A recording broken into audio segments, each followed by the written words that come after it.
Hello, good evening or morning, wherever you may be, and welcome to Commencement 2021.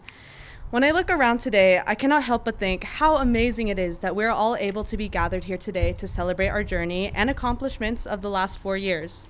To our friends overseas and on the screens, being online has made it feel like you weren't so far away, but reality hits when I look out and see half of our family missing. Despite this, you are all in our hearts and minds today, and we are always cheering you on, no matter how far the distance may be. Even during the most challenging times, VWS students always find ways to work together to overcome barriers and be a better, say it with me, community. Just for fun, count the number of times we say this word at all during this commencement. During the past year, I have witnessed so many of us taking action to challenge Webb's systems and redefine the way that we go about shaping this community to be a safer and more inclusive place for everyone. Even more so, doing it online made us focus on how we can maintain the spirit of our community and tradition while bringing around much needed progress and proactiveness around different issues. We have learned not to take the word honor, integrity, and community lightly, because if these words lose their meaning, then what does Webb stand for anymore? To quote former Yale student body president Khalil Green, who spoke at this year's honor symposium, shout out to the HCs for that one, he said, "Honor is authenticity."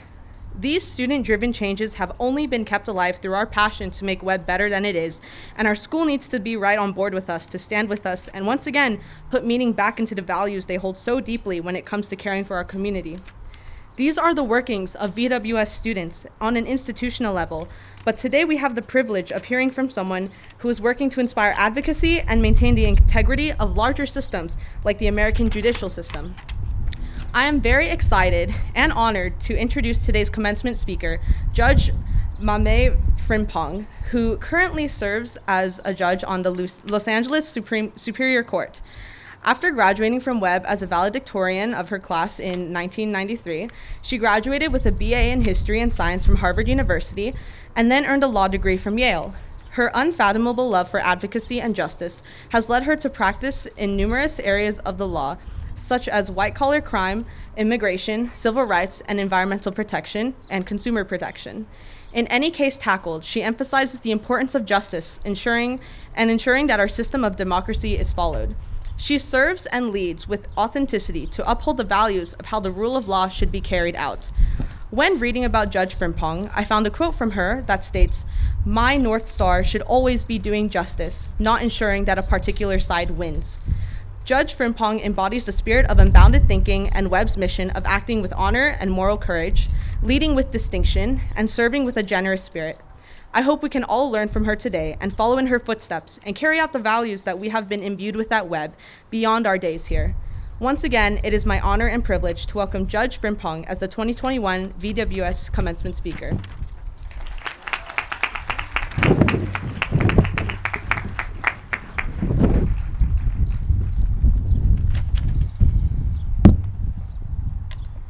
Good afternoon.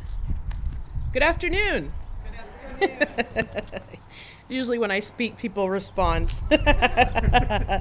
Normally I have a black robe on, so maybe that's what does it. Thank you so much for that kind introduction, Abby. I really appreciate it. And greetings to everyone that is gathered here, to Taylor Stockdale, our head of schools, Dr. Teresa Smith, our associate head of schools, the mighty Webb faculty and staff team that are gathered presently and online, members of the Board of Trustees, the life and honorary trustees, current Vivian Webb and Webb students, family and friends, other distinguished guests, and most importantly, our graduates, the incomparable and indefatigable class of 2021. First of all, I have to thank Mr. Stockdale for this invitation to give the commencement address. I am incredibly grateful for and humbled by this opportunity. And giving this address involves some of the things I love most. I love Webb, I love speaking to students, and I love a celebration. As my husband says, I celebrate everything, including the grand opening of an envelope. So an actual graduation where I get to celebrate the accomplishments of 53 incredible women, count me in. Something else I love are podcasts. Any other podcast lovers out there? Thank you. Couple in the back. And I think perhaps because I tend to listen to podcasts when I'm in my car or taking a walk. Are you all able to hear me fine? Sounds like it. Podcasts feel very intimate to me, like a conversation. And with an interesting conversation with a friend where you're learning something new and fascinating about the world. And as anyone who knows me will tell you, and my mom and my sister are here to support me, they can tell you I love a conversation. And so I may never have my own podcast, so I was hoping that you would let me pretend this is a podcast. Is that okay, graduates? Okay, I see some hesitant nods. So the name of my podcast is Resilience, Coming Together to Overcome Together. And every week on my podcast, I speak with a group of people who have come together to overcome something. In this week's episode, I am speaking with 53 incredible women who are graduating seniors at an independent school in Southern California called Vivian Webb School. Because I can't fit them in my home studio, we're going to record this episode outside. And accompanying my guests today are their families and friends. To you, the family and friends of the class of 2021 who have gathered to support and celebrate these women, I say thank you and congratulations to you. Thank you for your sacrifices to open the doors of Vivian Webb to our graduates. And congratulations for their accomplishments, which are really yours as well. As James Baldwin said, children have never been very good at listening to their elders, but they have never failed to imitate them. These women are a testament to all of you, especially the parents and others who raised them. So I again would like to congratulate the families.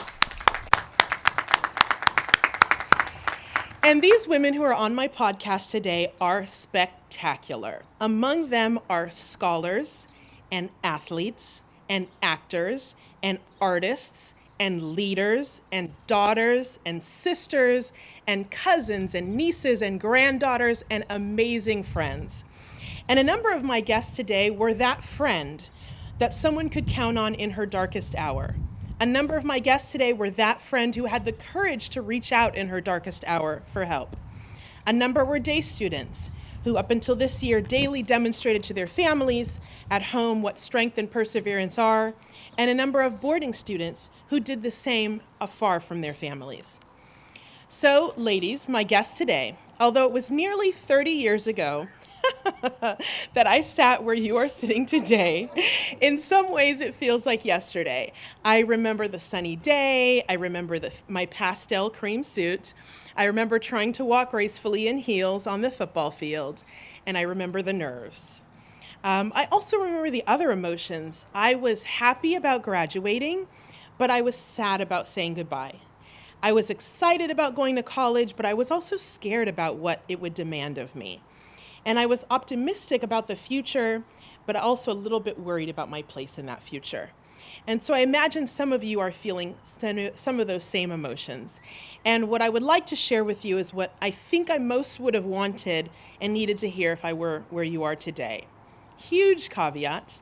I have met a number of you and watched you grow from brand new Webbies to sophomores to juniors to graduates.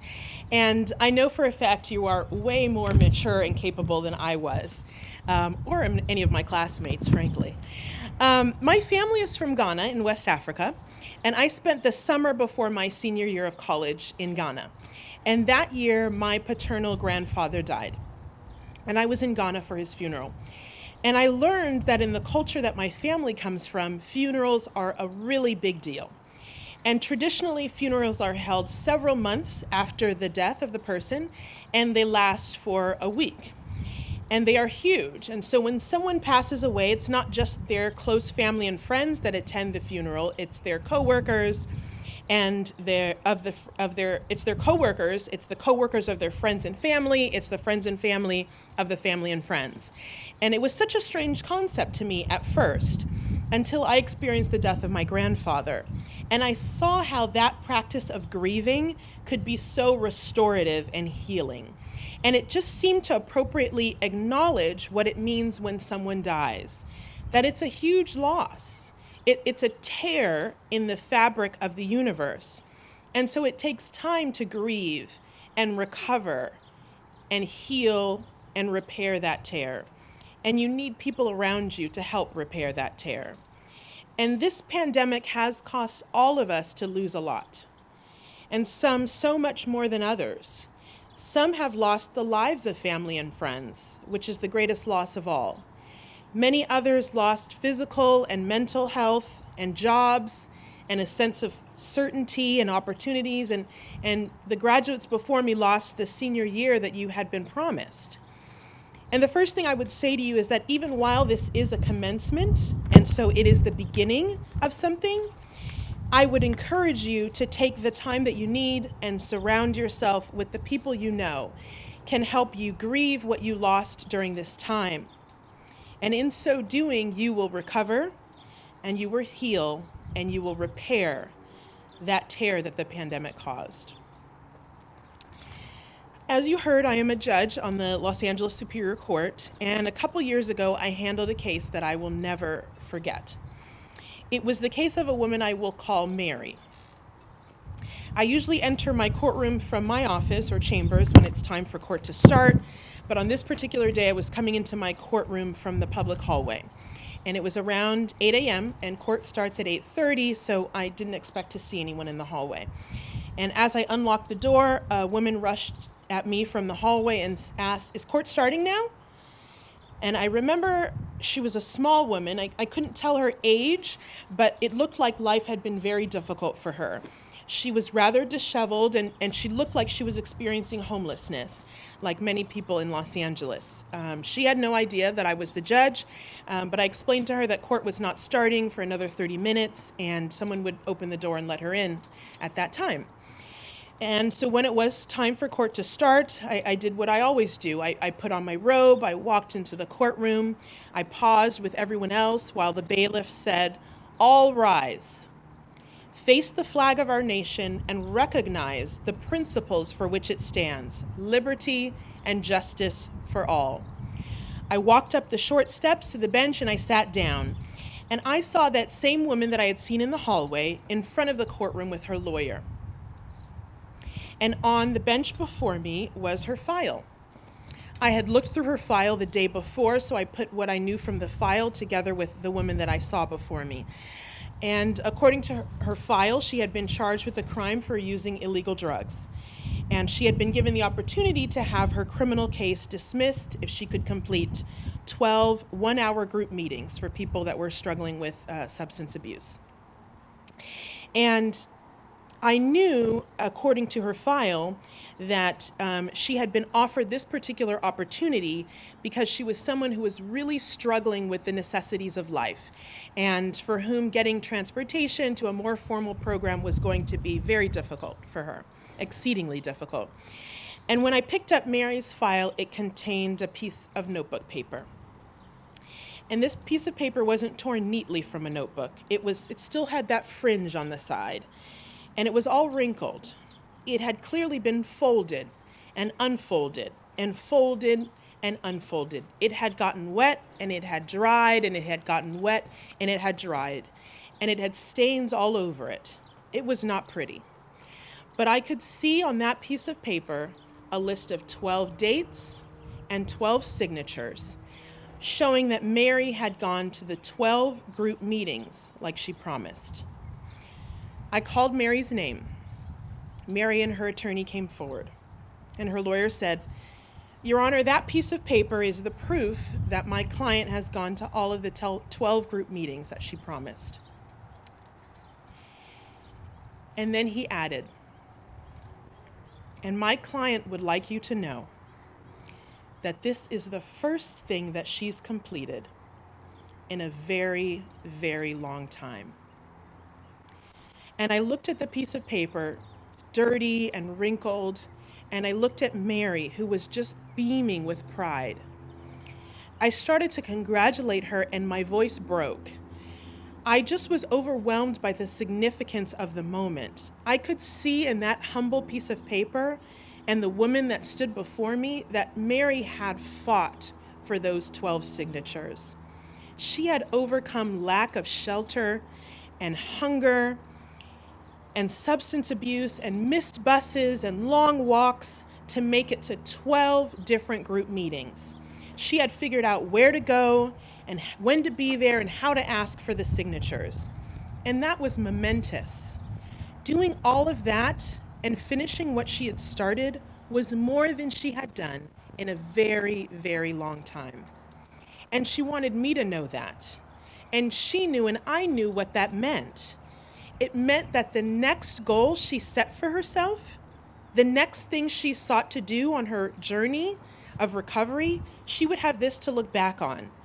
She could say to herself, I did that, and so I can do this too. And I hope that the graduates today, that you have as much pride in the diplomas that you're going to receive as Mary did with that humble piece of notebook paper. That diploma represents that you can complete anything that you start. You literally have stared down a global pandemic and beat it. I felt pretty proud of myself when I hiked Half Dome, but I'm sorry, you ladies have really done something. And when all of us, yes, all of us adults around you didn't know what to do, you carried on.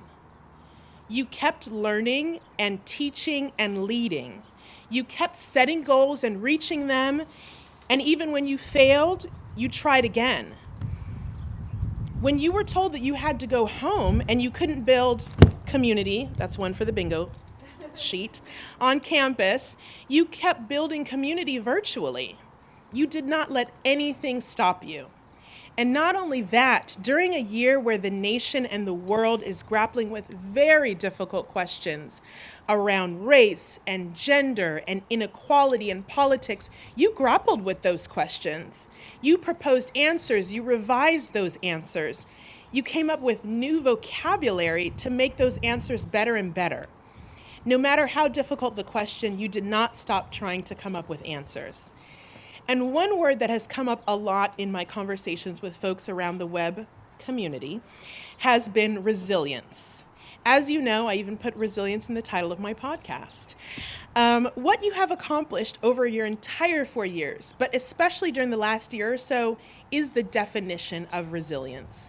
You earned it. Now take it with you wherever you go. And finally this, my sister recently told me about the Hercules moth. Perhaps you've heard of it? The Hercules moth has a wingspan of 11 inches. Let me show you what 11 inches is. It's pretty much the length of my binder. It is the largest moth found in Australia, and its wings have the largest documented surface area of any living insect. But here's one of the most fascinating things about the moth. It doesn't eat, literally. It can't eat. It has no mouth and no digestive system. It gets all of its nutrition during the caterpillar stage. And get this, it's a caterpillar voraciously eating for about 3 months, and then it's in the cocoon for a few months to a few years. And then it emerges, lives for a couple weeks, long enough to mate and lay eggs, and starts the process all over again, which is just wild. What struck me about the Hercules moth is that by the time it goes into the cocoon, it has literally everything that it needs to survive and grow and create a legacy years later. And I think that is just such an apt metaphor for all of you and the stage of life that you are now at after this unbelievable year and a half.